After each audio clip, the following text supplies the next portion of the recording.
नमस्कार। मौसम विज्ञान केंद्र पटना आपका स्वागत करता है। आज दिनांक 22 सितंबर 2025 की मौसम की जानकारी के साथ। विगत 24 घंटों के दौरान मॉनसून की गतिविधि कमजोर रही।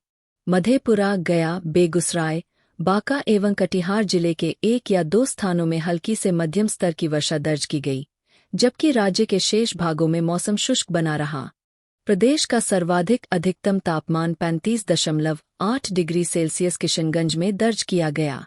पिछले 24 घंटों के दौरान राज्य के अधिकांश स्थानों के अधिकतम तापमान में कोई विशेष परिवर्तन नहीं दर्ज की गई। वहीं सबसे कम न्यूनतम तापमान 25.0 डिग्री सेल्सियस वाल्मीकि नगर, पश्चिम चंपारण में दर्ज किया गया। पिछले 24 घंटों के दौरान राज्य के अधिकांश स्थानों के न्यूनतम तापमान में कोई विशेष परिवर्तन नहीं दर्ज की गई। राज्य के मधेपुरा जिले में 19 किलोमीटर प्रति घंटा तक की हवा दर्ज की गई। आज की मौसम प्रणाली की बात करें तो दक्षिण पश्चिम मानसून आज 22 सितंबर 2025 को गुजरात, राजस्थान, हरियाणा और पंजाब के कुछ और हिस्सों से वापस चला गया है। दक्षिण पश्चिम मानसून की वापसी रेखा अब 32 डिग्री उत्तर, 74 डिग्री पूर्व, तरनतारन, संगरूर, जींद, रेवाड़ी, टोंक, महेसाना, पोरबंदर, 21 डिग्री उत्तर, 68 डिग्री पूर्व से होकर गुजरती है। अगले 2 से 3 दिनों के दौरान गुजरात, राजस्थान, हरियाणा और पंजाब के कुछ और हिस्सों, उत्तर प्रदेश, दिल्ली, हिमाचल प्रदेश, जम्मू और कश्मीर के कुछ हिस्सों से दक्षिण पश्चिम मानसून की वापसी के लिए परिस्थितियां अनुकूल होती जा रही है। बंगाल की खाड़ी के उत्तर पूर्व और आसपास के क्षेत्रों में बना निम्न दबाव का क्षेत्र, साथ ही इससे जुड़ा चक्रवाती परिसंचरण, जो औसत समुद्र तल से 5.8 किलोमीटर ऊपर तक फैला हुआ है, आज 22 सितंबर 2025 को सुबह 0830 बजे IST पर उसी क्षेत्र में बना रहा। अगले 24 घंटों के दौरान इसके पश्चिम-उत्तर पश्चिम की ओर उत्तर पश्चिम बंगाल की खाड़ी की ओर बढ़ने की संभावना है।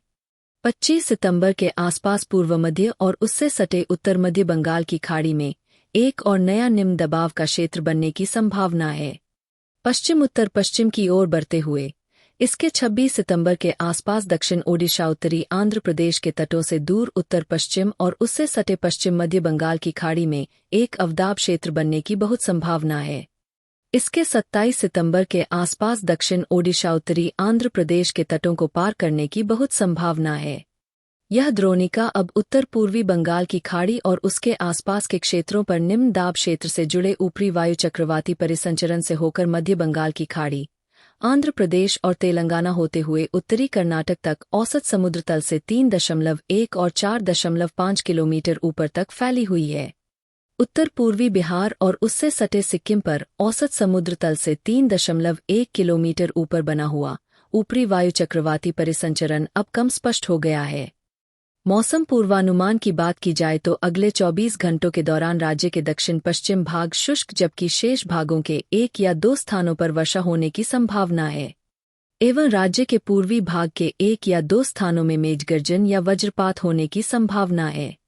तापमान पूर्वानुमान की बात की जाए तो अगले 24 घंटों के दौरान राज्य के अधिकांश भागों के अधिकतम तापमान में 1 से 3 डिग्री सेल्सियस की वृद्धि होने की संभावना है।